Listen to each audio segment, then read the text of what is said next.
සාදු සාදු සාදු සම්මා සම්බුදු සරණයි. බෞද්ධ දහමට ලැබි දහමට පිපාසිත ලෝවටා සිටින සදහැවත් පින්වතුන් පින්වතියන් සතිපතා එක්වන බෞද්ධ සම්මන්ත්‍රණ මාලාවේ තවත් ආරම්භයකුයි මෙසේ මේ දිගහැරෙන්නේ. අද ඇත්ත වශයෙන්ම මෙම අගනා දහම් සම්මන්ත්‍රණ මාලාවේ සුවිශේෂ දිනයක්. එසේ වන්නේ මෙවන් සම්මන්ත්‍රණ 149ක් ඉක්මවා අද එහි 150 වෙනි සම්මන්ත්‍රණයටයි අප මේ පැමිණ සිටින්නේ.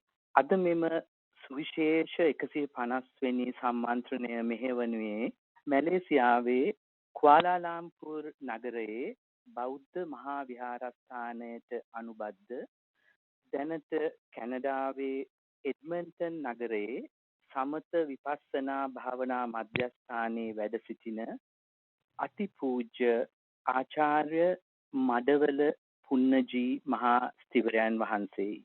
අතිපූජ්‍ය ආචාර්ය මඩවල පුන්නජී මහා ස්ථවිරයන් වහන්සේ අප වෙත නොයෙකුත් වතාවල් වල ඉතාමත්ම අගනා සම්මානගෙන තිබෙනවා. උන්වහන්සේ අද අප සමග සාකච්ඡා කරන මාතෘකාව වන්නේ බුදු දහම අති උත්තර දේවත්වයක් මත පදනම් නොවූ දර්ශනයක් නොවන්නේ ඇයි යන්නයි. අතිපූජ්‍ය ආචාර්ය මඩවල පුන්නජී ස්වාමින් වහන්සේ අවසර.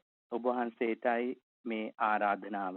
නමෝ තස්ස භගවතු අරහතෝ සම්මා සම්බුද්දස්ස නමෝ තස්ස භගවතු අරහතෝ සම්මා සම්බුද්දස්ස නමෝ තස්ස භගවතු අරහතෝ සම්මා සම්බුද්දස්ස.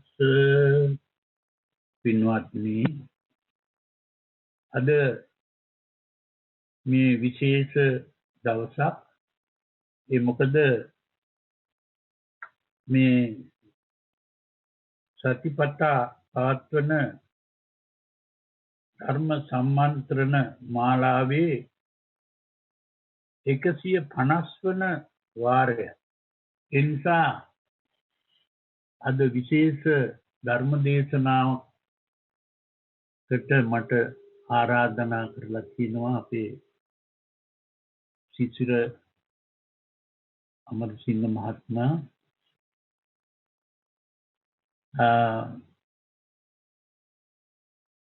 මේ මාතෘකාව අපි කීවේ බුදුදහම අති උත්තම දේවත්වයක් මත අදනම් නොවූ දර්ශනයක් නොවන්නේ ඇයි කියලා. ඒ කියන්නේ අපි විශේෂයෙන්ම මේ බටහිර ලෝකයේ එංගලන්තය, ඇමරිකාව යනාදී බටහිර ලෝකවල වල ඉන්නකොට නිතර අපට ඇති වෙන ප්‍රශ්නයක් තමයි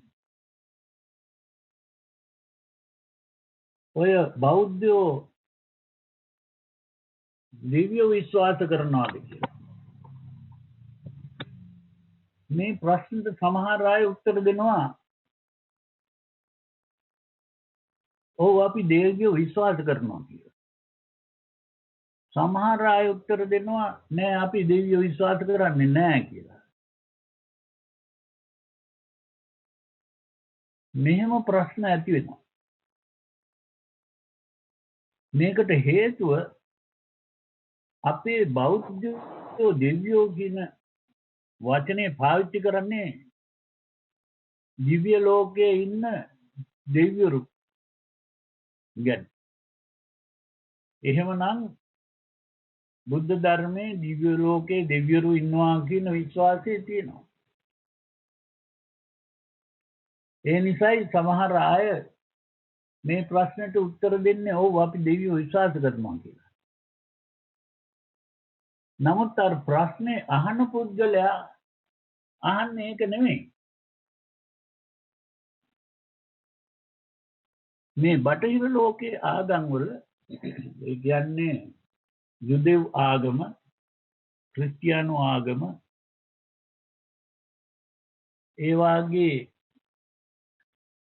මුස්ලිම් ආගම, මේ ආගම් තුන මේ විශ්වාස කරන්නේ මේ ලෝකේ මවාපු දෙවියෙක්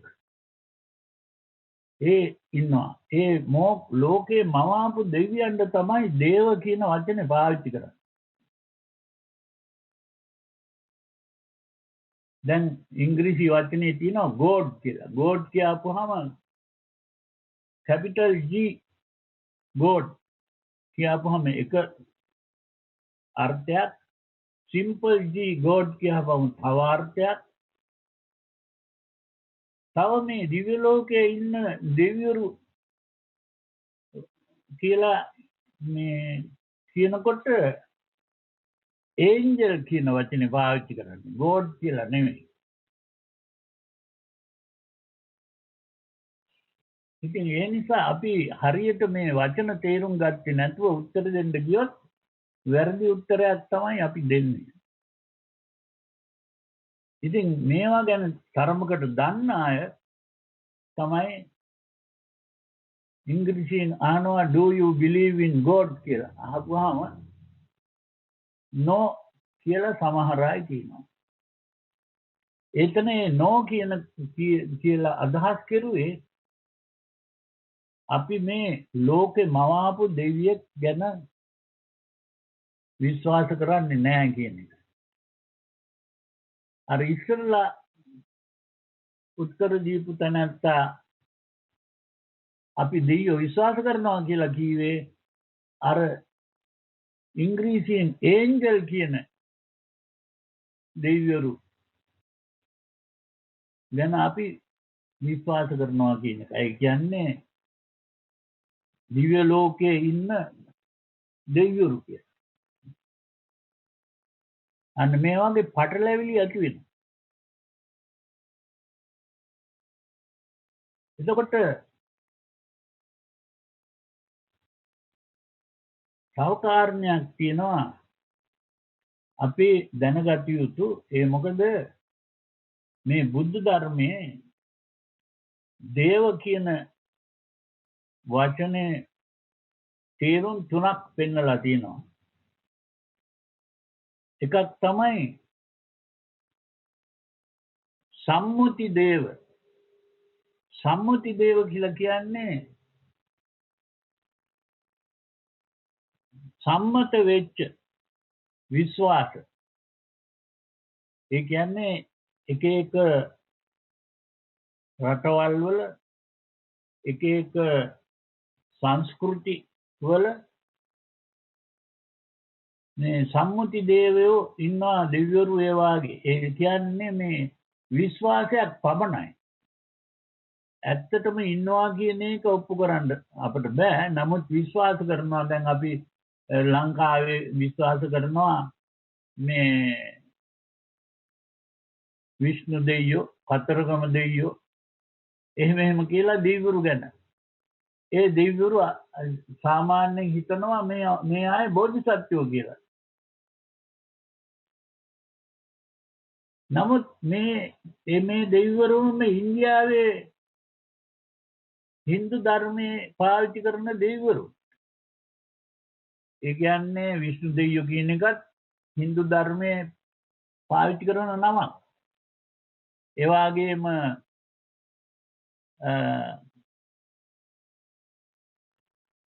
ඔය කතරගම දෙවියෝ ඒ ඉන්දියාවෙම පාවිච්චි කරන දෙවි කෙනෙකුගේ නම.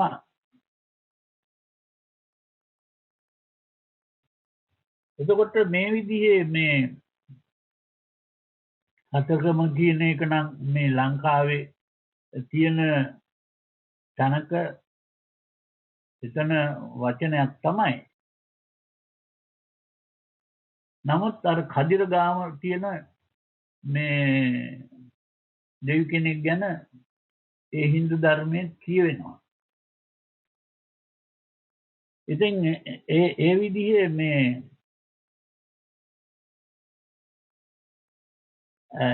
හින්දු දෙවිවරුත් අපේ ලංකාවේ ඉන්නවා. නමුත් බෞද්ධයෝ ඒ දෙවිවරු බෝධිසත්වයෝ හැටියට සලකනවා. ඉතින් ওই විදිහේ ඒවා නිකන් විශ්වාස උඩ තියෙන ඒවා. ඒක විතරක් නෙමෙයි වැස්සටත් දේව කියන වචනේ පාවිච්චි කරනවා. එතකොට ඉර හඳ ඒවටත් දේව කියන වචනේ පාවිච්චි කරනවා.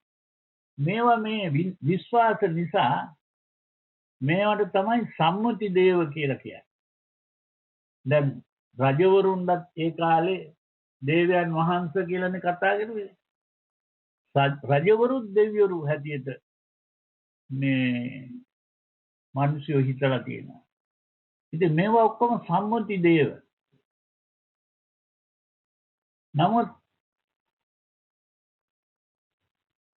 සමහර විට ඔය මේ දිව්‍ය ලෝකවල වුණ දෙවිවරු ගැන අපි කතා කරනකොට අපි පාවිච්චි කරනවා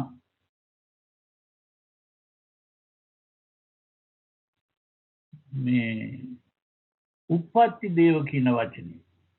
උප්පත්ති දේව කියන්නේ දිව්‍ය ලෝකවල වල ඉන්න දෙවිවරු කියන එක. ඒ උප්පත්ති දේව කියන එකට තමයි ඉංග්‍රීසි භාෂාවෙන් ඒන්ජල් කියන්නේ. අර සම්මුති දේව කියන එකට තමයි ඉංග්‍රීසි භාෂාවෙන් God with the simple G කියලා. simple G අකුර පාවිච්චි කරන God. නමුත් ඔය ලෝකේ මවාපු දෙවියෝ කියනකොට capital G එක තමයි පාවිච්චි කරන්නේ. එතකොට තව මේ බුද්ධ ධර්මයේ වචනයක් තියෙනවා. ඒ දේව කියන වචනේ පාවිච්චි කරනවා. ඒකට කියනවා විසුද්ධි දේව කියලා. ඒ විසුද්ධි දේව කියපුවාම ඒ විසුද්ධි දේව කියන වචනේ තියෙන්නේ මේ මානසික පිරිසුදුකමේ. හිත පිරිසුදු වෙලා තියෙන නිසා දේව කියන වචනේ පාවිච්චි කරනවා. යම් කිසි කෙනෙකුට හිත පිරිසුදු වෙලා තියෙනවා නම් දේව කියන වචනේ පාවිච්චි කරනවා. ඒ විදිහට තමයි බුදු කෙනෙක් දේව වෙන්නේ. ඒ දෙවියන්ගේ දෙවිවරු හැටියට මේ අපි හිතනවා. ඒ වගේම රහතන් වහන්සේ නමක් ඒ දේව කියන වචනේ පාවිච්චි කරනවා. නමුත් බුදුරජාණන් වහන්සේ මේකට තව පාවිච්චි කරපු වචනයක් තමයි බ්‍රහ්ම කියලා. බ්‍රහ්ම කියපුවාම දැන් හින්දු ධර්මයේ හැටියට බ්‍රහ්ම කියන්නේ ලෝකේ මවාපු දෙවියෝ. එතකොට අර ඉංග්‍රීසි භාෂාවෙන් God with the capital G කියන ඒ capital G එකෙන් පටන් ගන්න දෙවියෝ මහා බ්‍රහ්මයා හැටියට සැලකන්න පුළුවන්. එතකොට ඒ වගේම බ්‍රහ්ම කියන වචනේ බුදුරජාණන් වහන්සේ පාවිච්චි කරුවා බුදු කෙනෙකුටත් ඒ වගේම රහතන් වහන්සේ නමකට.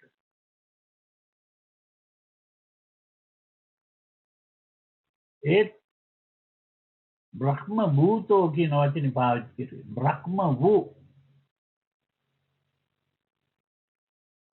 මේක අපි තවදුරටත් අපි තේරුම් කරනවා. දැන් අපි තව කාරණයක් අපි තේරුම් ගන්න ඕනේ. මොකක්ද? බටහිර ලෝකේ තියෙන අදහස් සුගත දැන් ලෝකෙ පැතිරිලා තියෙනවා. ඒ බටහිර ලෝකෙන් ආපු අදහස්. බටහිර ලෝකේ දාර්ශනිකයින්ගේ අදහස්. බටහිර ලෝකේ විද්‍යාඥයින්ගේ අදහස්. ඒ වගේම බටහිර ලෝකයේ ආගම් කතුවරින්ගේ අදහස් දැන් ලෝකෙ පැතිරිලා තියෙන කාලයක්. ඉතින් ඒ නිසා අපි මේවා තේරුම් ගත්තේ නැත්නම් හරියට අපි මේ කතා කරන වචන උනත් වරදින්න පුළුවන්. ඒ නිසායි මම නිතර කියන කතාවක් තමයි මේ අද භික්ෂුන් වහන්සේලා මේ බටහිර ලෝකේ දාර්ශනිකයෝ කියාපේවා ගැන ඉගෙනීමක් කරන්න ඕන. ඒ වගේම මනෝවිද්‍යාඥයාගේ අදහසුත් ඒව ගැනත් ඉගෙන ගන්න ඕන. ඒ වගේම වෙන වෙන ආගම් කර්තෘවරුන්ගේ අදහසුත් ඉගෙන ගන්න ඕන. ඒවා ඉගෙන ගන්නේ නැතුව අද ලෝකේ ඉදිරිපත් වෙලා බණ කියන්න බෑ. දැන් අපි ඉස්සර කාලේ මේ උපාසකම්මලාට කියාපු බණ අද ලෝකේ ඉදිරිපත් වෙලා ඒ බණ වලින් වැඩ කරන්න බෑ. අද ලෝකයට ඉදිරිපත් වෙනවා නම් බුද්ධ ධර්මයේ අරගෙන මේ අනිත් අයගේ අදහස් ලෝකේ පිළිගත්තු අදහස් දැනගන්න ඕනේ. විද්‍යාව ගැනත් දැනගැනීමක් තරමකටවත් තියෙන්න ඕනේ. නැත්නම් අපිට බණ කියන්න බෑ. ඒක මේ රටවල් වල ඉන්න මේ ඇමරිකාවේ එංගලන්තයේ ඉන්න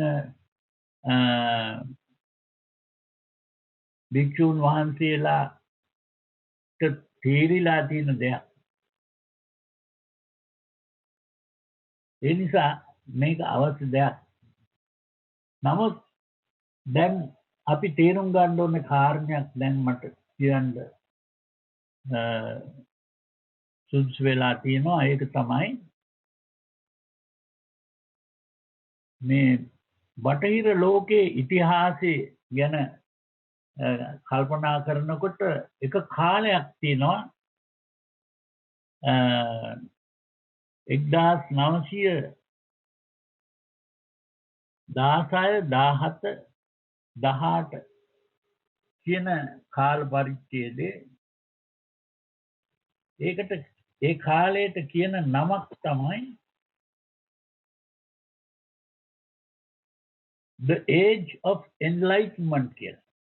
age of enlightenment. age of enlightenment කියපුවාම ලෝකෙට ආලෝකයක් ඥානයක් ඇති වුණු කාලය කියලා. age of enlightenment. ඒකේ තේරුම ඒ කාලේ තමයි මේ විද්‍යාව දියුණුනේ. විද්‍යාව පටන් ගත්තු කාලේ.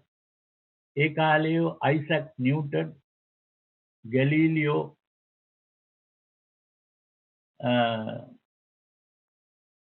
ඒ වාගේ පඬිවරු නැත්නම් විද්‍යාඥයෝ බිහි වුණා. චාල්ස් ඩාවින් ඒ වාගේ ගොඩ දෙනෙක් ඒ කාලේ බිහි වෙලා මොකද ඔය විද්‍යාව දියුණු වෙගෙන එනකොට මුල් කාලේදී ඒ ලෝකේ ඒ බටහිර ලෝකේ තිබුණු ආගම් ක්‍රිස්තියානු යුදෙව් ඒ වාගේ ආගම් විද්‍යාව දියුණු වීමට විරුද්ධ වුණා. ඒ නිසා සමහර විද්‍යාඥයෝ සමහර පඬිවරු මැරුවා. ඒ වැරදි බයිබලයට විරුද්ධව කතා කරුවා කියලා. ඉතින් එහෙම කාලයකදී එහෙම තිබිලා ඒ කියන්නේ 16 වෙනි සත්‍ය වර්ෂයට ඉස්සරලා එහෙම තත්ත්වයක් තිබුණා. නමුත් 16 වෙනි සත්‍ය වර්ෂයේ පටන් ගන්නකොටම 17 18 වෙනකොට විද්‍යාව දියුණු වෙලා විද්‍යාව බලවත් වුණා. ඒ විද්‍යාව බලවත් වීමෙන් මිනිසුන්ට විශේෂ කාරණයක් වැටහෙන්න පටන් ගත්තා. සාමාන්‍ය මිනිහට නෙවෙයි උගතුන්ට. උගතුන්ට වැටහෙන්න පටන් ගත්තා. විශේෂ කාරණයක්. ඒ කාරණය කියන්නේ සත්‍යයක් අවබෝධ වෙලා විද්‍යාඥයින්ද අවබෝධ වෙච්ච සත්‍යයක්. මොකද්ද? ඩිටර්මිනිසම්. ඒකට ඉංග්‍රීසියෙන් කියනවා ඩිටර්මිනිසම් කියලා. මේ ඩිටර්මිනිසම් කියන එකේ තේරුම මේ ලෝකේ සිද්ධ වෙන හැම දෙයක්ම ඉස්සර මිනිස්සු හිතුවේ මේ ලෝකේ දේවල් සිද්ධ වෙන්නේ කියන්නේ අපි කියමු භූමිකම්පාවක් වුණා. එහෙම නැත්නම් ওই සුනාමි වාගේ එකක් වුණා. එහෙම නැත්නම් හෙන ගහනවා.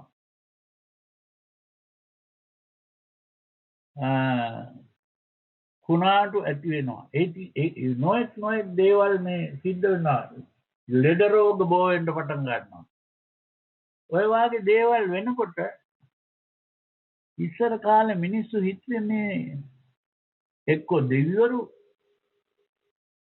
එක්ක යක්ෂයෝ ඒ වාගේ මේ භූත జాතිය තමයි මේවා කරන්නේ. එක්ක දෙවියෝ ලෝකේ මාපු දෙවියන්ට තරහ ගිහින් අපේ මිනිස්සු කරන වැරදි දැකලා මෙහෙම වුණා කියලා. අද වුණත් සමහර අය ඒ වගේ කල්පනා කරන අය ඉන්නවා. දැන් ওই සුනාමියක වෙච්ච වෙලාවෙත් සමහර අය හිතුවා තාම මේ දිව්‍යවරු තමයි මේව කරන්නේ. නැත්නම් යක්ෂයෝ එහෙම කියලා. නෑ ඔය අදහස් ඒ කාලේ තදේට තිබුණා. නමුත් මේ විද්‍යාව ආවට පස්සේ විද්‍යාඥයෝ තේරුම් ගත්තා මේ ලෝකේ වෙන හැම සිද්ධියක්ම හේතු නිසායි ඇති වෙන්නේ. ඒ හේතු නැතිනම් ඒ දේ සිද්ධ වෙන්නේ නැහැ. මේකට තමයි ඩිටර්මිනිසම් කියලා කියන්නේ. ඒක ඉංග්‍රීසියෙන් කියනකොට කියනවා every occurrence in the world is determined by the necessary conditions. එමයි ඒක කියන්නේ. මේ ලෝකයේ වෙන හැම සිද්ධියක්ම හේතු තියෙනකොට තමයි සිද්ධ වෙන්නේ. හේතු නැතිවම එහෙම සිද්ධ වෙන්නේ නැහැ. ඒ සත්‍ය වැටහෙනකොට අර දේව විශ්වාස යක්ෂයින්ගේ විශ්වාස නැතුව ගියා. උගතුන්ගේ හැම මිනිසයාගේම නෙවෙයි උගතුන්ගේ. සමහර උගතුත් මේ අනිත් පැත්තට මේ හිතාපු අය ඉන්නවා. ඒත් අර දේව විශ්වාස අතාරින්න කැමති නැති අය ඉන්නවා. හරියට මේ විද්‍යාව කරන අයත් ඉන්නවා. ඒ විද්‍යාව කරන වෙලාවට එක තාලයකට හිතනවා. පල්ලියට ගියාම තව තාලයකට හිතනවා. එහෙම අයත් හිටියා. නමුත් වැඩි දෙනෙක් දැන් එන්නේ අර විද්‍යානුකූලව ලෝකෙ දිහා බලන්න පටන් ගන්න තියෙනවා. ඒ පටන් ගත්ත කාලේ තමයි ඔය age of enlightenment කියන වචනේ පාවිච්චි කරන්නේ. ඒ බටහිර ලෝකේ ඕක සිද්ධ වුණේ ඔය කාලේනේ. ඒ කියන්නේ 1916 17 18 ඔය කාලේ.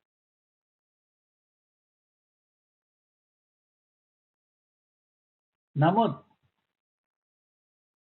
අපේ බුදුරජාණන් වහන්සේ මේ කාරණේ ඉදිරිපත් කෙරුවා 2500කට ඉස්සරලා අවුරුදු 2500කට ඉස්සරලා. ඒ කාරණේට තමයි බුදුරජාන් වහන්සේ පාවිච්චි කරපු වචනේ තමයි පටිච්ච සමුප්පාද කියන එක. පටිච්ච සමුප්පාද කියන එක කෙටියෙන් කියනවා හේතුන් පටිච්ච සම්භූතං හේතු භංගා නිරුද්ධති. හේතු ඇති වෙනකොට යමක් සිද්ධ වෙනවා. ඒ හේතු නැති වෙනකොට ඒක නැතුව යනවා. බලන්න මේ බුද්ධ ධර්මයට මුල් වෙච්ච කාරණේ තමයි මේ පටිච්ච සමුප්පාද. ඒ පටිච්ච සමුප්පාදේ මුල් වෙලා තමයි අනිත්‍ය කියන අදහස ඇති වෙන්නේ. සබ්බේ සංඛාරා අනිච්ච.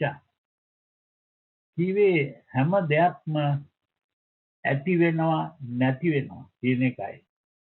අනිච්චාවත සංඛාරා උප්පාද වය ධම්මිනෝ උප්පජ්ජිත්වා නිරුද්ධಂತಿ කියන වචනවල තේරුම ඒකයි. හැම දෙයක්ම ඇති වෙනවා නැති වෙනවා. ඒකට තමයි අනිත්‍ය කියලා කියන්නේ. ඒ ඇති වෙලා නැති යන්නේ මොකද? හේතු තියෙනකොට ඇති වෙනවා, හේතු නැති වෙනකොට නැති වෙනවා.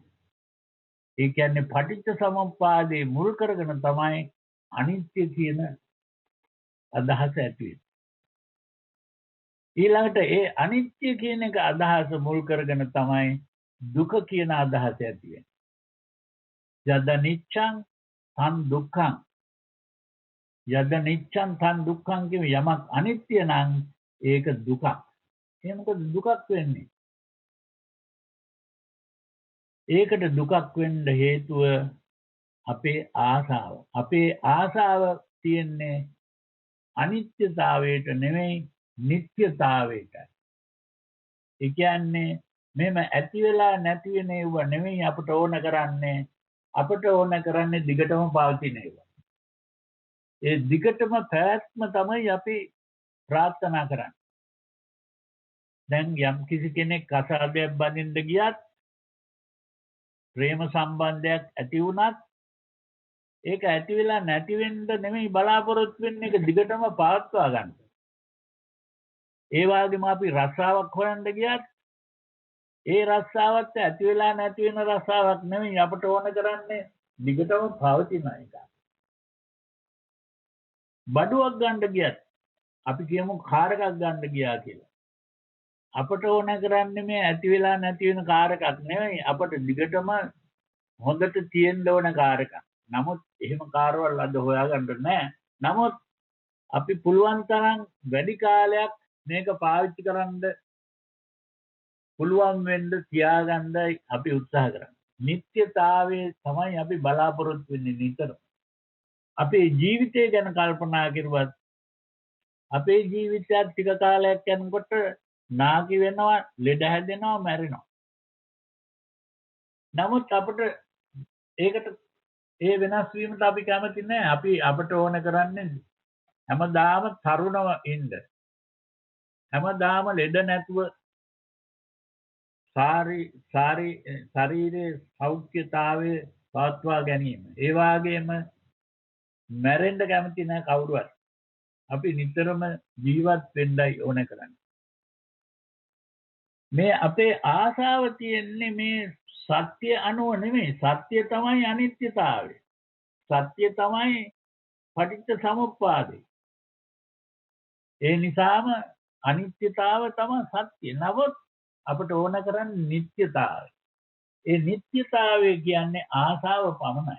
ඒ නිසා තමයි අපට දුකක් ඇති වෙන්නේ. ඒ මොකද අපේ ආශාව ඉෂ්ට වෙන්නේ නැතිකම. යම් පිච්ඡං නලබති තම්පි දුක්ඛං කියේ එකයි. අපි ආශා කරන දේ අපට ලැබෙන්නේ නැතිකම තමයි දුක කියලා කියන්නේ. නමුත් බුදුරජාණන් වහන්සේ පෙන්වුවේ යම් කිසි දෙයක් අනිත්‍ය නම් ඒක දුකක් නම් අපට ඕන හැටියට නෙමෙයි තියෙන්නේ. අපට ඕන හැටියට නෙමෙයි නම් තියෙන්නේ අපි යටතේ නෙමෙයි තියෙන්නේ. යම් කිසි දෙයක් අපි යටතේ තියෙනවා නම් තමයි අපිට කියන්න පුළුවන් මේක මගේ කියලා. මගේ කියන්න බෑ අපි යටතේ නෙමෙයි නම් තියෙන්නේ. අපි යටතේ තියනවා කියන්නේ අපිට ඕන හැටියට අපි ඒක පාලනය කරන්න පුළුවන්. නමුත් මේ ශරීරය ජරාවටපත් වෙන එක අපිට වෙනස් කරන්න බෑ.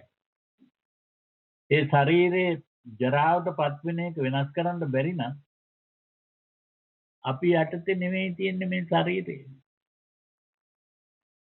එතකොට මේ ශරීරය අපි යටතේ නෙමෙයි නම් තියෙන්නේ මේක මගේ කියන්න බෑ. එතකොට මේ ශරීරය මගේ කියලා කියන්න බෑ.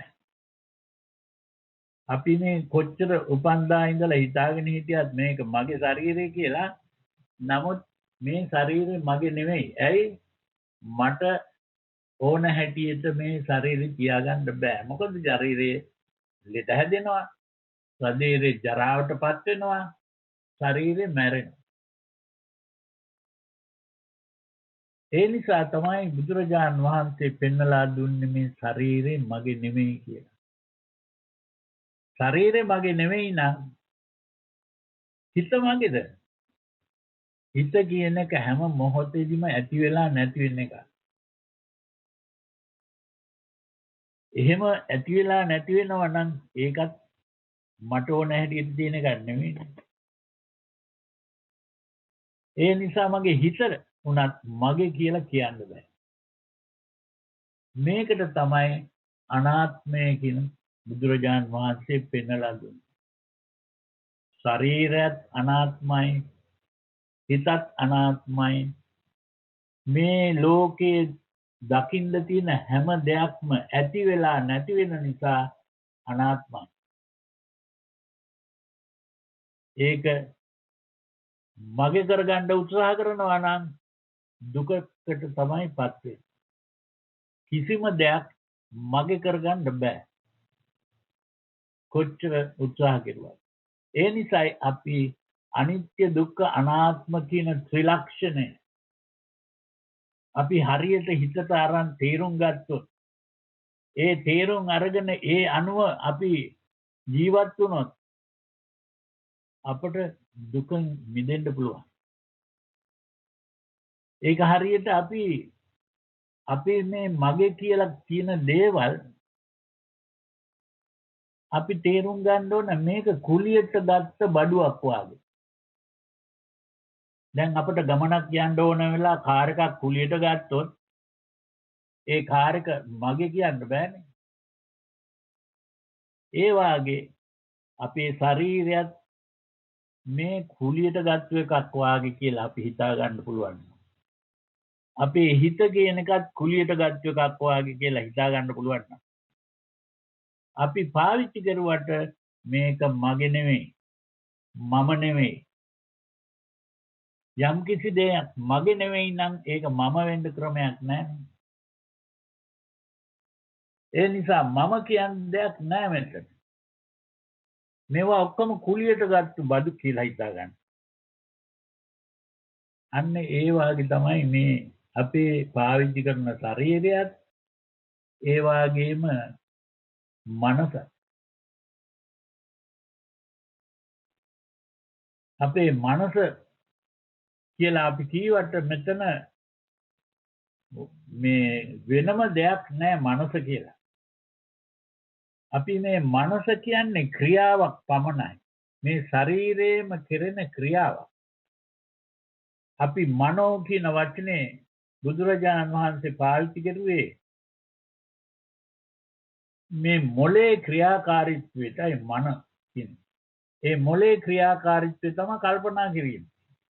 ඒ කල්පනා කිරීම තමයි මනෝ කියන වචනේ පාවිච්චි කරන්නේ. මනස.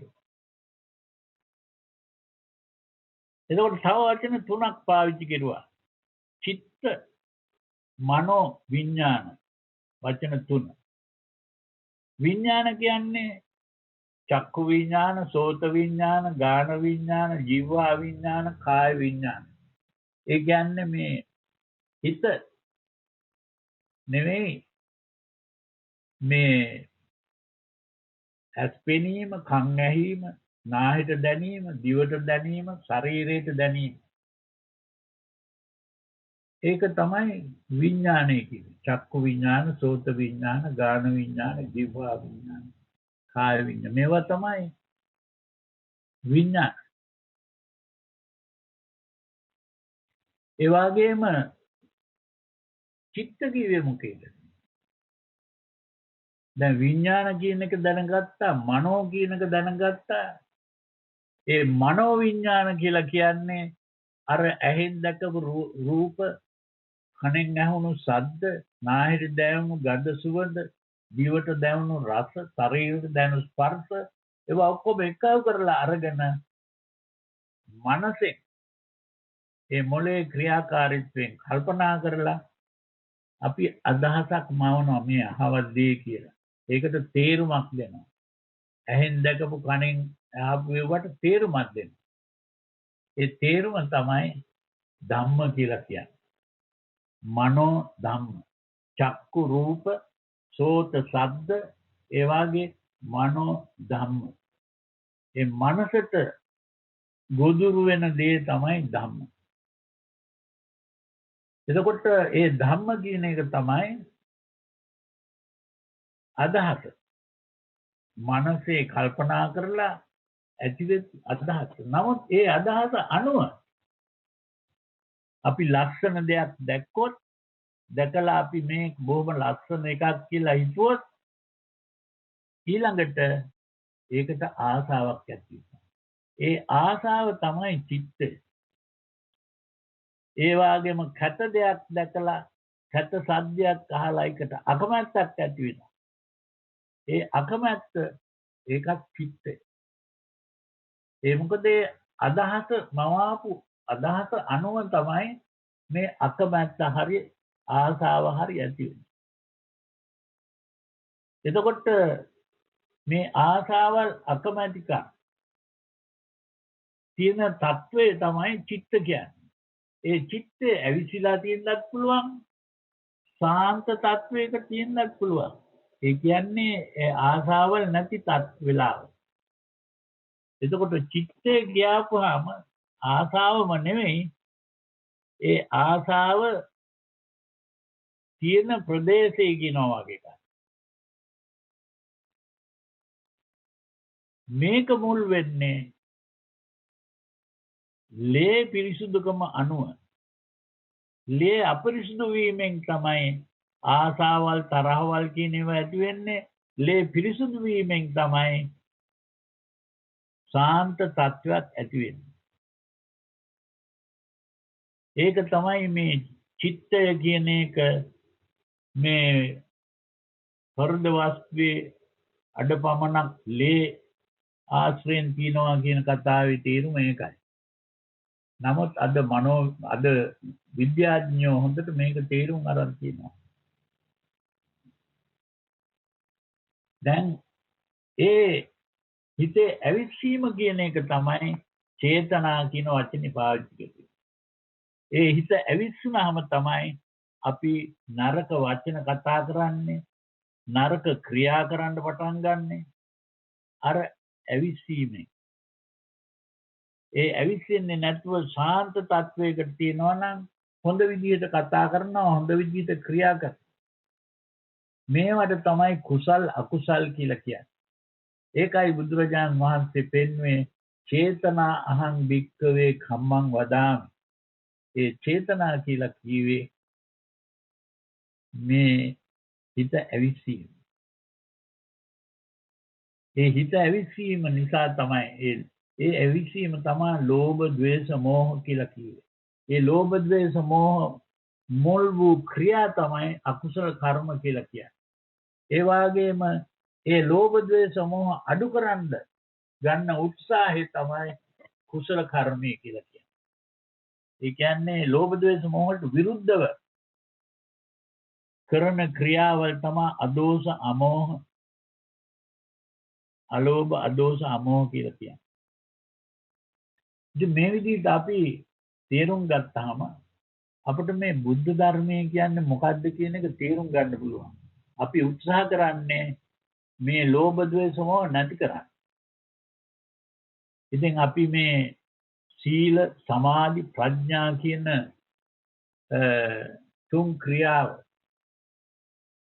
කරන්නේ මේ ලෝභ ද්වේෂ මෝහ නැති කරන්නේ. ඒ ලෝභ ද්වේෂ මෝහ නැති කරපුවාම තමයි අපි නිවන කියලා කියන්නේ. හිත නිවෙනවා. ඒ හිත නිවීමටයි නිවන කියන්නේ. 아무තු ලෝකයකට නෙවෙයි. නිවන කියන්නේ හිත නිවීම. ඒ හිත නිවීමෙන් තමයි මේ සංසාරයෙන් ඈතර වෙන්නේ. සංසාර ගමන නවතිනවා. ඒකයි ඒකේ තේරුම. මීට වඩා මම ඒක විස්තර කරන්න මම යන්නේ නැහැ. මට වෙලාව මදි වෙන නිසා. ඒ නිසා අපි දැන් තේරුම් ගන්න ඕනේ අපි මෙතන මේ දේව කියන වචනේ බුද්ධ ධර්මයේ මොනවද කියන්නේ? දැන් අනිත් ආගම් වල දේව කියන වචනේ මොනවද අදහස් කරන්නේ? අන්න ඒක අපි තේරුම් ගන්න ඕනේ. එතකොට නවීන දාර්ශනිකයෝම බටහිර දාර්ශනිකයෝම දැන් කතාවක් ඉදිරිපත් කරනවා God is dead කියලා. මොකක්ද ඒ කියන්නේ? dead කියන්නේ මැරිලා කියලා. දෙවියෝ මැරිලා කියලා.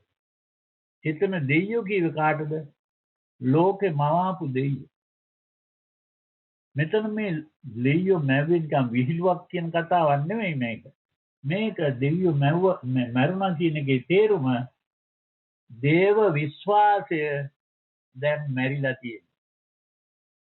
ඒ කියන්නේ උගතුන් අතරේ දේව විශ්වාසය දැන් නැතුව ගිහින් තියෙන්නේ. අද ඔය තරුණේ ඉස්කෝලේ යන මේ රටවල් වල කියන්නේ මේ ඇමරිකාවේ එංගලන්තේ මේ වැනි යුරෝපේ රටවල් වල ළමයින්ගෙන් අද ඇහුවොත් what is your religion? මොකද්ද ඔබේ ආගම කියලා ඇහුවොත් I have no religion කියනවා. මට ආගමක් නැහැ කියනවා. ඉතින් අපි ඇහුවොත් එම්බලා ඔබගේ තාත්තලා මේගේ ආගම මොකද්ද? ඔව් මගේ තාත්තා නම් එක්ක ක්‍රිස්තියානි එක්ක යුදෙව් එහෙම කියනවා. නමුත් මට ආගමක් නැහැ. අන්න ඒ තාලෙට ඇති වෙනකොට දැන් අනාගත ලෝකේ මේ උගතුන් අතරේ තියෙන්නේ මොකද්ද? ආගමක් නැතිකම. දැන් ඒ නිසා අද දාර්ශනිකයෝ જાතියක් බිහි වෙලා ඉන්නවා. ඒ දාර්ශනිකයින්ද කියන්නේ existentialist කියලා. existentialism කියන දර්ශනය. ඒ මොකද ඒකේ තේරුම? existence කියන්නේ අපි අපේ භාෂාවෙන් බෞද්ධ භාෂාවෙන් කියනකොට භවය කියන වචනේ පාවිච්චි කරන්නේ existence. භව කියන්නේ තියනවා කියන එක. තියනවා ඉන්නවා කියන දෙකම එකම අදහස තමයි existence. ඒ කියන්නේ පණ ඇති දෙයක් නම් අපි ඉන්නවා කියනවා. මිනිසෙක් ගැන බල්ලෙක් ගැන කතා කරනකොට අපි ඉන්නවා කියනවා. නමුත් පුටුවක් ගැන මේකයක් ගැන කතා කරනකොට ඉන්නවා කියන්නේ තියනවා. නමුත් අදහස එකමයි. ඒක තමයි භවය. දැන් පොතක් ගැන කියන්නේ පොතක් තියනවා කියන්නේ කොහොමද? පොත්තකං භවති. පොත්තකං භවති කියන්නේ පොතක් තියෙනවා. භව කියන්නේ ඉන්නවා තියනවා කියන දේ. ඒකට අපි තව වචනයක් පාවිච්චි කරනවා පැවැත්ම කියලා. පවතිනවා. නමුත් පැවැත්ම කියන එකේ මේකේ වෙනසක් තියෙනවා. ක්‍රියාවක් නම් දිගට පවතිනවා කියන්න පුළුවන්. දෙයක් නම් පවතිනවා නෙමෙයි තියෙනවා. අන්න ඒකයි. මොකද දැන් අපි ගින්දරක් තියනවා නම් ඒ ගින්දර කියන එක නිතරම අලුත් වෙන දෙයක්. කිනි දැල්ල කියන එක නිතරම අලුත් ගින දැල්ලක් තියෙනවා. ඒ වගේම තමයි අපේ හිත කියන එකත් නිතරම අලුත් හිතවිල්ලක් තියෙනවා. ඒ වගේම තමයි ගඟක වතුර කියපුවා. ගඟේ වතුර දැන් මොහොතකට ඉස්සරලා තිබුණු වතුර නෙමෙයි ඊළඟ මොහොතේදී තියෙන්නේ. වෙන වතුරක්. ඒක වතුර පවතිනවා කියන්න පුළුවන්. නමුත් තියනවා කියන එකට මෙහෙම වෙනස් වෙන දෙයක් නෙමෙයි මේ තියෙන්නේ. නිකම්ම තියෙන දෙයක්. නමුත් ඇත්ත වශයෙන් අපේ ජීවිතය දිහා බැලුවොත් මේක උපන්දා ඉඳලා මරණය දක්වා වෙනස් වීගෙන යන දෙයක්. ගඟේ වතුර වාගෙම තමයි. ඒ නිසා ඒක පැවැත්මක් මිසක් ඇත්තටම තිබීමක්වත් ඉඳීමක්වත් නෙමෙයි. අන්න ඒකයි බුදුරජාණන් වහන්සේ පෙන්වලා දුන්නේ මේ අනාත්මය කියන එක මෙතන දෙයක් කියන්න දෙයක් නෑ මෙතන. මම කියන්න දෙයක්වත් නෑ. මෙතන පැවැත්මක් විතරයි තියෙන්නේ. දැන් කොහොම වුණත් මේ එක්සිස්ටෙන්ෂලිස්ට් කියන ඒ දාර්ශනිකයෝ කියන්නේ මේ හැම මිනිස්සෙක්ම ඉපදුනා නම් ඒ මිනිස්සයා දන්නවා මම දැන් ඉන්නවා කියලා. මේ ලෝකේ තියෙනවා කියලා දන්නවා. ඒ දැනීම තමයි එක්සිස්ටන්ස් කියන්නේ. මම ඉන්නවා කියන හිතවිල්ල තමයි එක්සිස්ටන්ස්. ඒකම තමයි බුදුරජාන් වහන්සේ පාවිච්චි කරුවේ භව කියන වචනේ. එතකොට මේ භවය මුල් කරගෙන තමයි මේ දර්ශනේ තියෙන්නේ. එතකොට මේ අය කියනවා අපි හැම කෙනෙක්ම ස්ත්‍රියක් පුරුෂයෙක් මම ඉන්නවා කියන හිතවිල්ල තියෙනවා. ඒ අතරම ඒ පුද්ගලයාගේ හිතීමෙන් කියනවා මම අනාගතයේදී මැරෙනවා කියලා. ඒ මරණය ගැන හිතන්න කවුරුවත් කැමති නැහැ. ඒක වහලා දාන්නයි හිතන්නේ. පොඩි ළමෙක් මන් දැන් මැරෙනවා කියලා කිව්වොත් එහෙම කියන්න එපා කියලා ඒක නවත්තනවා. එතකොට කවුරු හරි මැරුණාම පොඩි ළමයා පෙන්වන්නේ නැහැ අර පොඩි ළමයාට පෙන්වන්නේ නැහැ අර මැරිච්ච මලකත්. ඒකත් වහන්න හදනවා. නිතරම අපි ඒ මැරීම කියන එක අමතක කරන්නයි හදන්නේ. ළමයෙක් ඉපදුනහම බර්ත්ඩේ කියලා ඒක මහා ලොකුවට හිතට අරගෙන බොහොම සතුටුදායක වැඩපිළිවෙලක් කරනවා. නමුත් මැරුණාම කෙනෙක් ආඬලා වැළපෙලා තමයි හිතන. ඇයි මොකද? ඉපදෙනකොට සතුටු වෙනවා, මැරෙනකොට අසතුටු වෙනවා. දුක් වෙනවා. මේක තමයි මේ දුක කියලා කියන්නේ. ඉතින් මේ දාර්ශනිකයෝ පෙන්වන්නේ මේ ලෝකේ හැම කෙනෙක්ම දන්නවා ඉපදෙනවා කියලා, ඒ වගේම හැම කෙනෙක්ම දන්නවා මැරෙනවා කියලා. ඒ දැනගත්තාම හිතට ලොකු සංවේගයක් ඇති වෙනවා. බයක් ඇති වෙනවා. ශෝකයක් ඇති වෙනවා. මේක තමයි බුදුරජාණන් වහන්සේ දුක කියලා පෙන්වන්නේ. නමුත් මේ දාර්ශනිකයෝ, බටහිර දාර්ශනිකයෝ අර ආගම මේ දේව විශ්වාසී නැති වුණාන් පස්සේ මේ ආයත දැන් බයක් ඇවිදින් තියෙන අපිට මොකද අපි කරන්නේ? දැන් පොඩි ළමයා පොඩි කාලේදී බයක් ඇති වුණොත් මොකද කරන්නේ? ඒ ළමයා දුවගෙන අම්මා ගාවට නැත්නම් තාත්තා ගාවට දුවනවා. ඒ ළමයා හිතාගෙන ඉන්නේ අම්මා තාත්තා බොහොම බලවත් අය. මට කිසිම බලයක් නැහැ. ඒ නිසා මම ආරක්ෂාවට යන්න ඕන කියලා අම්මා තාත්තා ගාව. නමුත් මේ ළමයා ලොකු වෙලා ලොකු කෙනෙක් තත්වයට ආවොත්, වයස 20 වාගේ තත්වයකට ආවොත් මොකද වෙන්නේ? ඒ ළමයාට තේරෙනවා මේ අම්මා තාත්තත් අපි වාගේම දුර්වල జాතියක්. එතකොට බයක් ඇති වුණාම කොහටද දුවන්නේ? දුවන්න තැනක් නැහැ. ඒ බය ඇති වුණාම දැන් නම් සමහර විට ලෙඩක් ගැන නම් දොස්තර මහත්මයෙක් හොයාගෙන යනවා. එහෙම නැත්නම් වෙන ප්‍රශ්නයක් නම් නීතිඥයෙක් හොයාගෙන යනවා. එහෙමත් නැත්නම් මේ දේශපාලකයෙක් හොයාගෙන යනවා. නමුත් ඔය එක්කෙනෙකුටවත් විසඳන්න බැරි ප්‍රශ්න ඇති වුණාම මොකද්ද කරන්නේ? එතකොට තමයි දෙවියෝ හොයාගෙන යන්නේ. දෙවියෝ හිටියත් නැතත් කමක් නැහැ. දෙවියෙක් ඉන්නවා කියලා හිතාගෙන ගෙන් ඉතින් යාග හෝම පටන් ගන්න. ඒ දේව විශ්වාසය කියන එක ඇති උනේ එහෙමයි. ඒ මොකද අපේ ජීවිතයේ තියෙන බයකම මේ ජීවිතේ විනාශ වේගන යනවා කියන්නේ. ජීවිතය කියන එක කොයි වෙලාවෙ මැරෙයිද කියලා අපි දන්නේ නැහැ. අපිට කලින් කියන්න බෑ මං අහවල් දවසේ මැරෙනවා කියලා.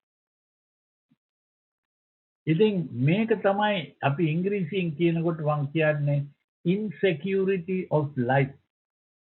insecurity of life කියන්නේ මේ ජීවිතේ නිතරම ආරක්ෂාවක් නැති තත්වයක තියෙන. අපිට නියම ආරක්ෂාවක් නැහැ. කොයි වෙලාවෙ මැරෙයිද දන්නේ නැහැ. ඒ නිසා තමයි මිනිස්සු දෙවිවරු පස්සේ යන්නේ. ඒ ආරක්ෂාව ලබා ගන්න. හිටියත් නැතත් ඉන්නවා කියලා හිතාගත්තාම හිතට ලොකු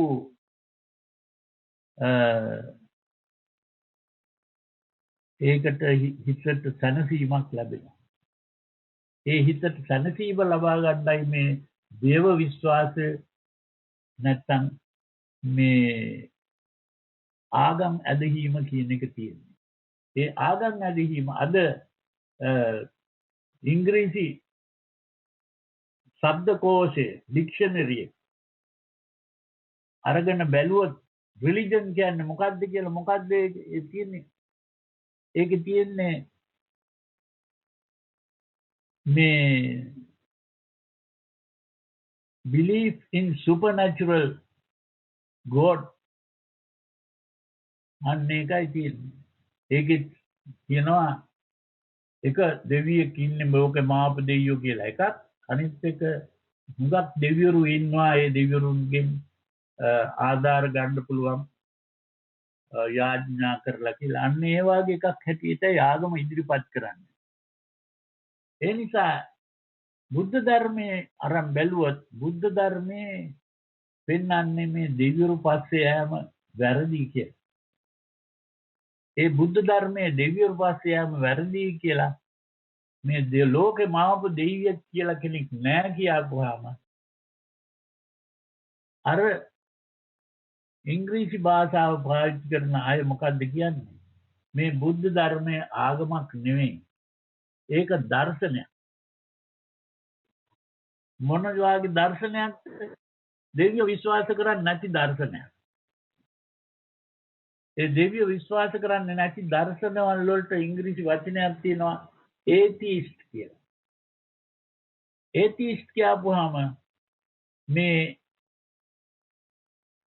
බටහිර ආගම් ක්‍රමයට ඒතියිස්ට් කියන්නේ මිත්‍යා දෘෂ්ටිය. අපේ වචන තියෙනවා මිත්‍යා දෘෂ්ටි කියලා. ඒ මිත්‍යා දෘෂ්ටි කියපුවාම බෞද්ධයා හිතන්නේ මිත්‍යා දෘෂ්ටි කියන්නේ පෞකාරයක් කියලා.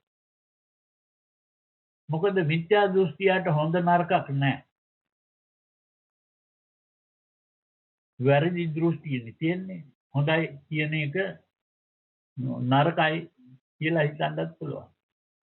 නරකයි කියන එක හොඳයි කියලා හිතන්නත් පුළුවන්. අන්න ඒ නිසා මෙතන සම්‍යක් දෘෂ්ටිය තියෙන එකනා තමයි හොඳ මිනිසයා කියලා කියන්නේ. අන්න මේක ධම්මපදයේ ගාථාවල තියෙනවා අසාරේ සාරමතිනෝ සාරේච සාර දස්සිනෝ තේ සාරණාදි ගච්ඡanti මිච්ඡා සංකප්ප ගෝචරති. දැන් ඒ කියන්නේ මේ සරුදේ කියන්නේ හොඳ දේ. අසරුදේ කියන්නේ නරක. හොඳ නරක කියන එක හරියට අවබෝධයක් නැත්නම් ඒ මිනිසයා වැරදි සංකල්පයෙන් තමයි ජීවත් වෙන්නේ කියන එකයි කිව්වේ. ඉතින් ඒ වාගේ මේ නරක මිනිසයෝ කියලා හිතන්නේ බෞද්ධයා මිත්‍යා දෘෂ්ටිය කියන. අනිත් ආගම් ඔක්කොම මිත්‍යා දෘෂ්ටි, අපේ ආගම තමයි සම්‍යක් දෘෂ්ටි. ඒ නිසා අනිත් ආගම් වල අය ඔක්කොම අපායට යනවා. එහෙමයි හිතන්නේ බෞද්ධයා. දවසක් මේ බටහිර ලෝකේ දාර්ශනික කියන්නේ විශ්වවිද්‍යාලයක කතිකාචාර්ය මේ ප්‍රොෆෙසර් කෙනෙක්. එයා ආවා ලංකාවට ඇවිදින් ඔය චිත්‍රපට මේ ටීවී එකේ පෙන්නවා. එක්තරා උපාසකම්මා කෙනෙක්ගෙන් ඇහුවා මේ මම නම් බෞද්ධයෙක් නෙවෙයි, මම ක්‍රිස්තියානෝ. මේ මොකද මේ ක්‍රිස්තියානුකාරයෝ ගැන හිතන්නේ කියලා. උපාසකම්මා ප්‍රශ්නේ අහනකොටම කෙලින්ම උත්තර දුන්නා, එහෙනම් ඔයගොල්ලෝ අපායට තමයි යන්නේ, බුද්ධ ධර්මය යන්නේ. ආන්න බලන්න හිතන හැටි. නමුත් ඒ ක්‍රමයටම තමයි අපි ගිහින් මේ බටහිර ලෝකෙට ගිහින් කිව්වොත් අපි දෙවියෝ විශ්වාස කරන්නේ නැහැ. ඒ කියන්නේ ලෝකේ මාපු දෙවියෙක් විශ්වාස කරන්නේ නැහැ. කියව හැටියම ඒගොල්ලෝ හිතන්නේ අපි නරක මිනිස්සු. කුසල අකුසල ගැන කතාවක් නැහැ. මේ හොඳ නරක ගැන කතාවක් නැහැ. ඒ නිසා මේගොල්ලෝ මිත්‍යා දෘෂ්ටියෝ. අන්න ඒගොල්ලන්ගේ සම්‍යක් දෘෂ්ටි මිත්‍යා දෘෂ්ටි තියෙන්නේ දේව විශ්වාසයේ උඩ. දෙවියෝ ගැන විශ්වාස කරනවා නම් සම්‍යක් දෘෂ්ටි, දෙවියෝ ගැන විශ්වාස කරන්නේ නැත්නම් මිත්‍යා දෘෂ්ටි. ඒ නිසා අපි ඉදිරිපත් වුණොත් අපි මේ දේව විශ්වාසය කරන්නේ නැති පුද්ගලයෝ කියලා මොකක්ද අපිට වෙන්නේ?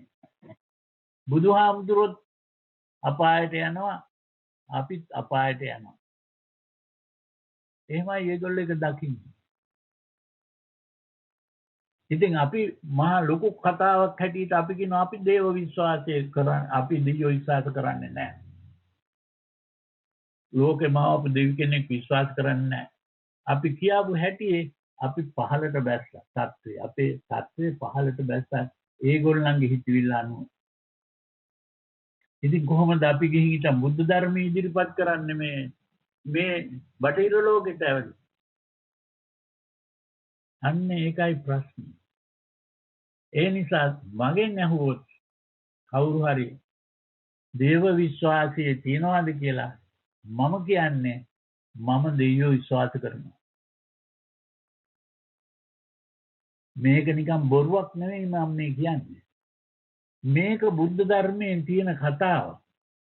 බුදුරජාණන් වහන්සේම කතා කරලා තියෙනවා මේ කියන්නේ. අන්න ඒක හුඟක් දෙනෙක් දන්නේ නැහැ. මේ කතාව තියෙනවා කීප පොළක සූත්‍රවල.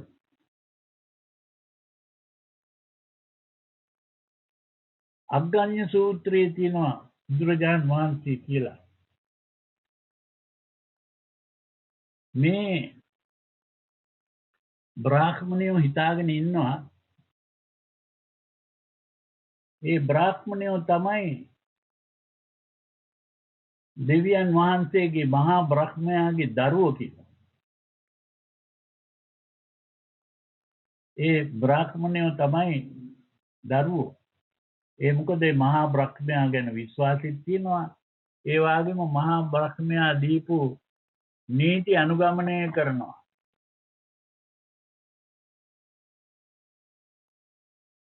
බ්‍රහ්මයාගේ කටින් ඉපදුනේ කියලා ඒගොල්ලෝ කියනවා. නමුත් බුදුරජාණන් වහන්සේ කියනවා මේ හැම බ්‍රාහ්මණයෙක්ම දන්නවා මේ බ්‍රාහ්මණයෝ කොහෙන්ද ඉපදුනේ කියලා. බ්‍රහ්මයාගේ කටින් නෙමෙයි මව් කුසයෙන් ඉපදුනේ කියලා. ඒ වගේම මගේ ශ්‍රාවකෙක් කිව්වොත් අපි තමයි බ්‍රහ්මයාගේ නියම පුත්තු. බ්‍රහ්මයාගේ කටින් ඉපදුනේ කියලා. ඒකේ ඇත්තක් තියෙනවා. ඒ මොකද? මම බ්‍රහ්ම භූතෝ බ්‍රහ්ම වූ තැනැත්තා. මම මේ මගේ ශ්‍රාවකයෝ මගේ කටින් ඉපදුණු දරුවෝ. කටින් ඉපදුණු දරුවෝ කියන්නේ මේ ධර්මයේ කටින් පිට වුනේ. ඒ ධර්මයෙන් අනුගමනය කිරීමෙන් තමයි මගේ ශ්‍රාවකයෝ හැදුනේ. ඒ නිසා මම තමයි බ්‍රහ්මයා. මේ මගේ කටින් ඉපදුණු දරුවෝ තමයි මේ. අන්න ඒ විදිහට කියලා තියෙනවා. කොහොමද මේ බුදුරජාණන් වහන්සේ මහා බ්‍රහ්මයා වුනේ? අන්න මේක අපි තේරුම් ගන්න ඕනේ. දැන් ඒක තේරුම් ගන්න බොහොම අවශ්‍ය කරන එකක් තමයි මේ අද බටහිර ලෝකේ දාර්ශනිකයෝම කියනවා God is dead කියලා. ඒ කියන්නේ අර දේව විශ්වාසය දැන් මැරිලා. එහෙම කියලා ඒගොල්ලෝ ඉදිරිපත් කරනවා.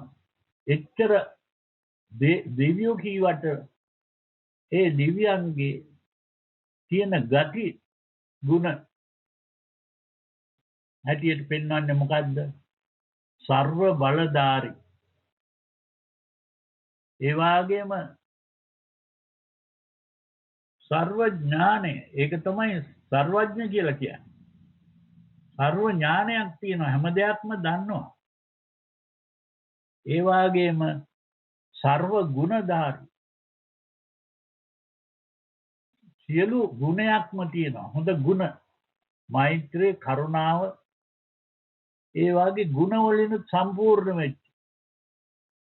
එතකොට දෙවියෝ කියලා කියන්නේ බලේනොත් සම්පූර්ණ වෙලා, ඥානේනොත් සම්පූර්ණ වෙලා, ගුණේනොත් සම්පූර්ණ වෙච්ච පුද්ගලෙක්.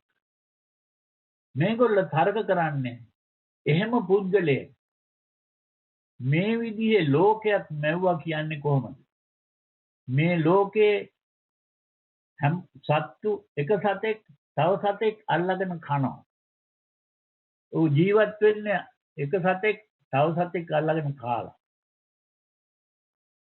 එතකොට මේ ලෝකේ මවලා තියෙන පුද්ගලයා ඒ තාලෙටයි මවලා තියෙන්නේ. එතකොට මේ මනුෂ්‍ය ලෝකෙත් එක මිනිස්සෙක් තව මිනිස්සෙක් පාවිච්චි කරලා ජීවත් වෙන්න හදනවා. ඒකට කියනවා එක්ස්ප්ලොයිටේෂන් කියලා. ඒ වගේම මේ ලෝකේ මේ අපරාධ නැති වෙලා නැහැ. අපරාධ තව වෙනකම්ම තියෙනවා. ඉස්සරත් තිබුණා. දැන් අපරාධ අරිට වැඩි භයානක අපරාධ. මොකද මේ විද්‍යාව දියුණු වෙනකොට උපකරණ දියුණු වුණා. දැන් මිනිස්සු මරන්න බොහොම ලේසි. තුවක්කුවක් තියාගෙන ඉඳලා වෙඩි තියන එක විතරයි. එතකොට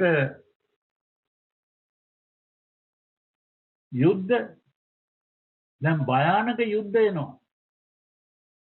ඔය පරමාණු යුද්ධයක් ආවොත් මුළු ලෝකෙම විනාශ වෙන්නත් පුළුවන්. ඉතින් ඒ වගේ භයානක ආයුධත් වැඩි වෙලා තියෙනවා. එතකොට මේ ලෝකේ කොයි වෙලාවෙ විනාශ වෙයිද දන්නේ නැහැ. ඒ වගේම දැන් භයානක තත්ත්වයක් ඇති වෙලා තියෙනවා මිනිස්සුયો අතරෙම. ඒකයි මේ ටෙරරිසම් කියන වචනේ පාවිච්චි කරන්නේ. ඉතින් මේ විදිහට ලෝකයක් කොහොමද ඔය ඔච්චර බලධාරී, ඔච්චර ඥානවන්ත, ඔච්චර මේ කරුණාවන්ත පුද්ගලෙක් මවන්නේ මෙහෙම ලෝකයක්. නැව්වත් ඒක හදන්න බැරුව ඉන්නේ. ඒව වෙනස් කරන්නත් බෑ. ඒ කරුණාව මෛත්‍රියක් පේන්නේ නෑ නේකේ. බලවත්කමක් පේන්නේ නෑ.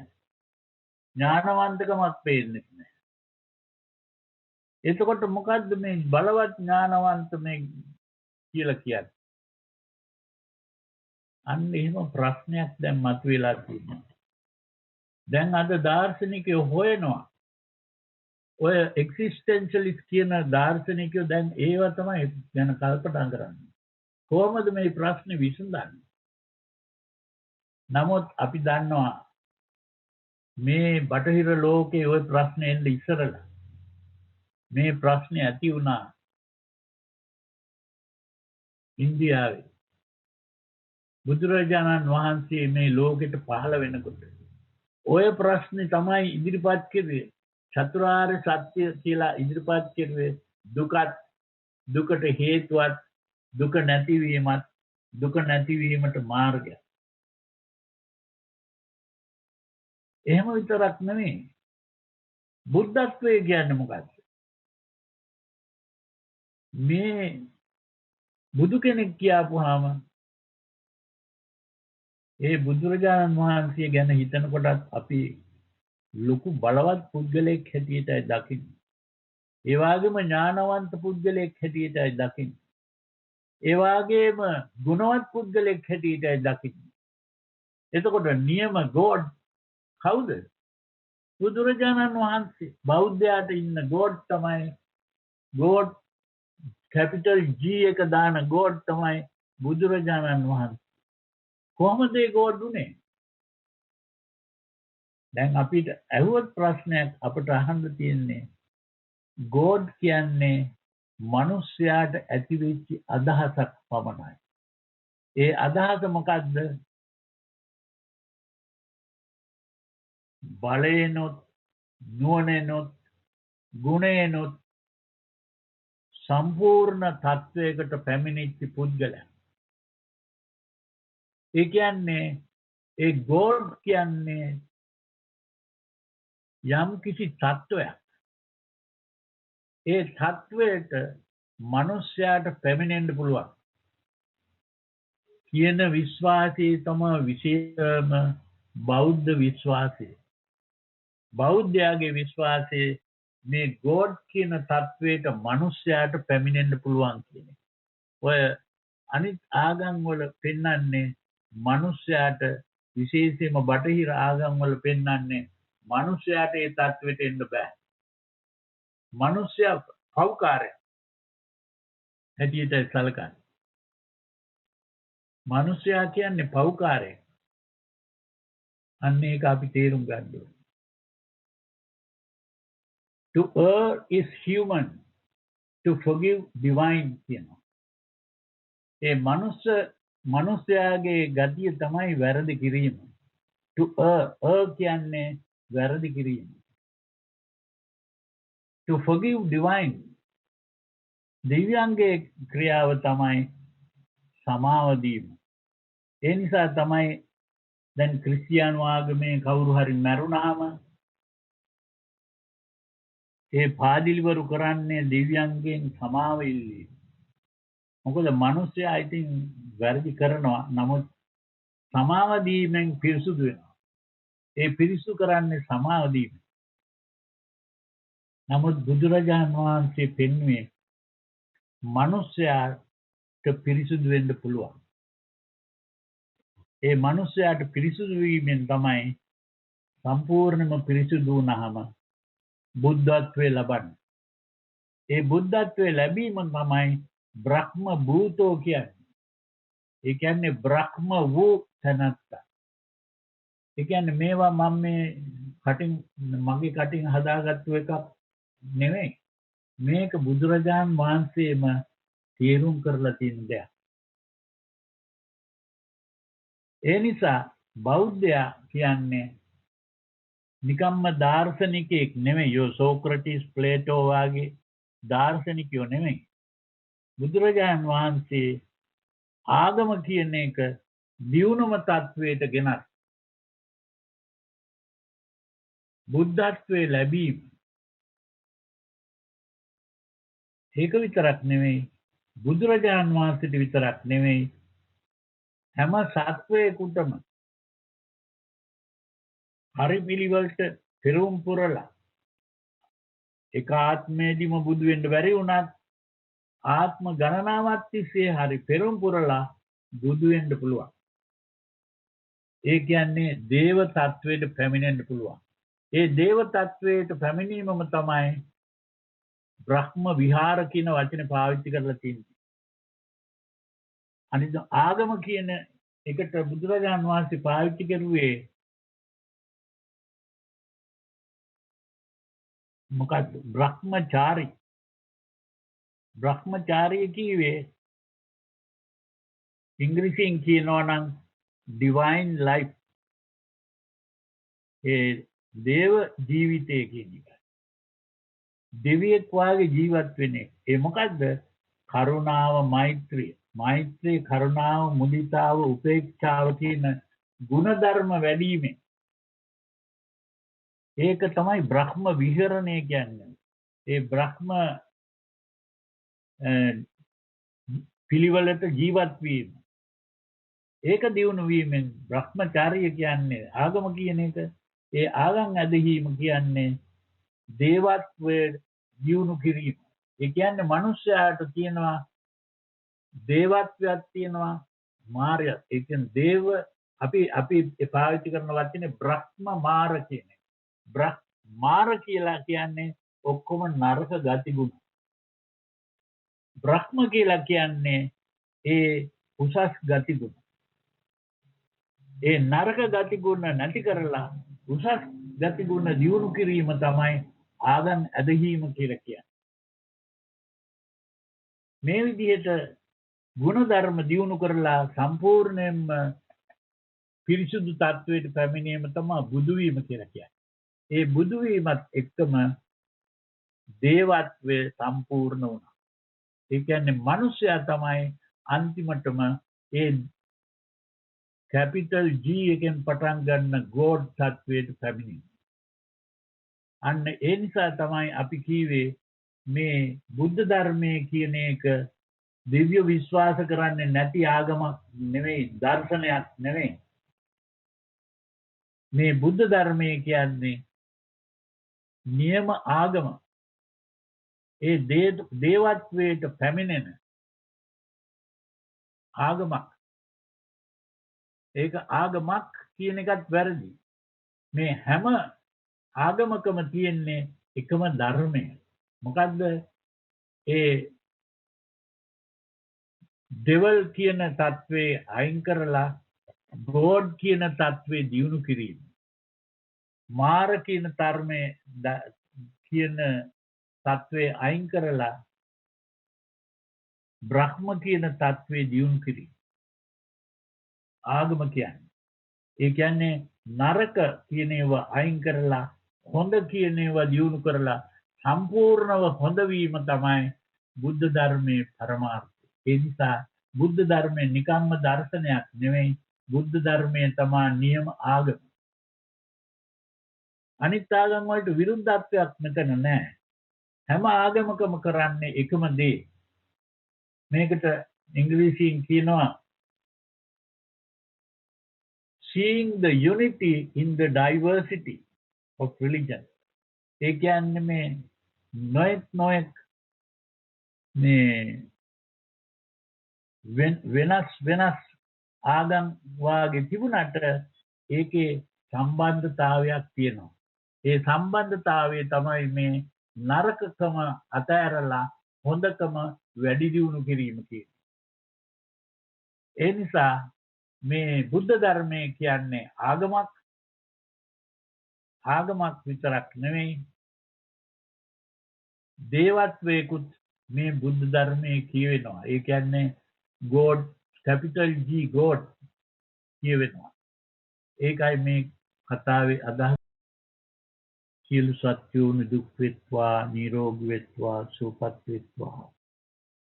මේ ධර්ම දේශනාවට සවන් දුන්න හැම කෙනෙක්ම සියලු සංසාර දුකින් මිදී අමා මහ නිවන් සුව ලැබේවා.